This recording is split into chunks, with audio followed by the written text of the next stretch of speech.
the archetype of our metro was conducted by technical and functional elements, not by aesthetic elements. We say that the metro stations were health-oriented. The word is hygienic, because in the end of the 19th century there were many diseases in Paris, and streets were very narrow.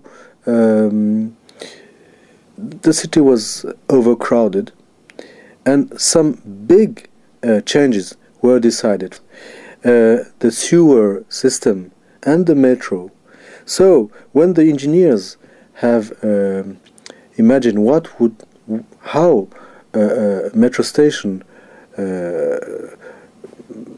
should be designed, they have elected the white tile and a lighting system so that it was possible to wash it very quickly.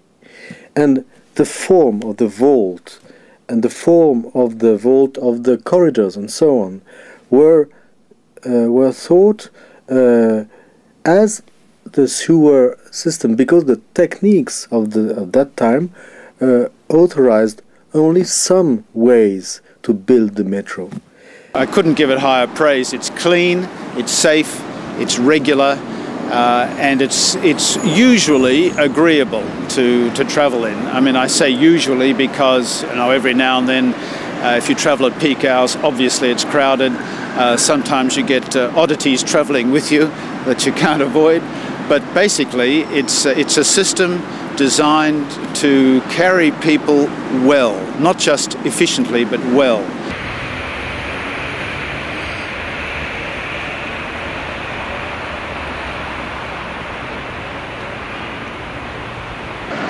Well, you're in the 16th district of Paris, you're under the Eiffel Tower, and you're opposite the embassy, and you are on the Promenade d'Australie, which is, as the name suggests, the Promenade of Australia, one of the walkways by the Seine. This is the youngest member of the Australian Embassy, Olivia Walker, 4 months old. What's her role here at the embassy? She's the mascot. Yeah. If I'm just going privately somewhere, I'll go by metro, and often I don't usually arrive at official functions by metro because, well, you can see why not, but sometimes I come home by metro. There's a good community feeling with the Australians here.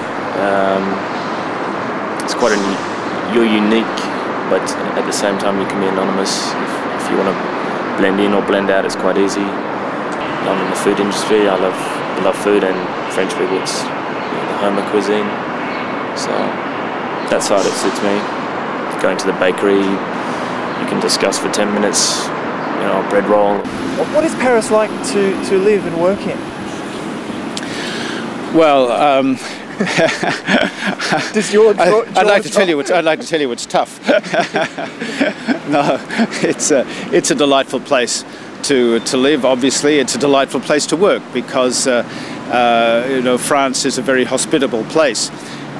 Maybe I can just take this opportunity to say that, you know, we work all over France, not just in Paris. So this is your office, is it? This is the office. Yeah.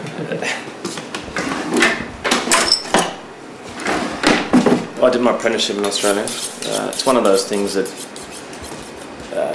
you keep learning as long as you want to. So, yeah. So definitely my apprenticeship was done in Australia, and then I moved to London. Spent nearly 3 years, or just over 3 years in London. And I think that was probably the biggest learning curve. Did you have some interesting jobs? Yeah, definitely. I think I worked at the Savoy Hotel. It's one of the most famous hotels in the world. How is the embassy working to expand Australia, knowledge of Australia within France? Well, you know, Australia has now a pretty good relationship with France, and that frankly has not always been the case. As you, I'm sure, will remember, during the nuclear testing episode a few years ago, our relations could hardly have been called good. But that episode is completely behind us now, because the French side are no longer testing in the South Pacific and have indeed dismantled the nuclear testing site. So it's a dead issue now. We've seen, I think, quite a flowering of the relationship between France and Australia. You get a lot of French companies investing in Australia. I think perhaps 45,000 Australians are employed by French companies in Australia. So that shows a really increasing interest in Australia by France. Some of the banquets we did were, we had Lady Di for her death. The Queen had a function down there. A lot of sports stars came through there. Would you ever sneak a look out of the kitchen? The only time I sneaked a look out the kitchen was when we did the Soft Porn Awards. And yeah, I think most of us snuck a peek. It's one of the few metros that comes out of the ground and rides high for a bit, only for about 4 stations. But while it is over the ground, you have a great view. And we're very proud of it, because from the, I don't know if you can see from the bridge there, it has a great view of the embassy, and we have a one facade where we hang this 4-story high poster of Australia. So people taking a photo of the Eiffel Tower from the train always get the Australian poster in with it, you see. We think that's great publicity for us. Yeah, so is it g'day or is it bonjour? Definitely g'day. Here on Australian territory, it's g'day.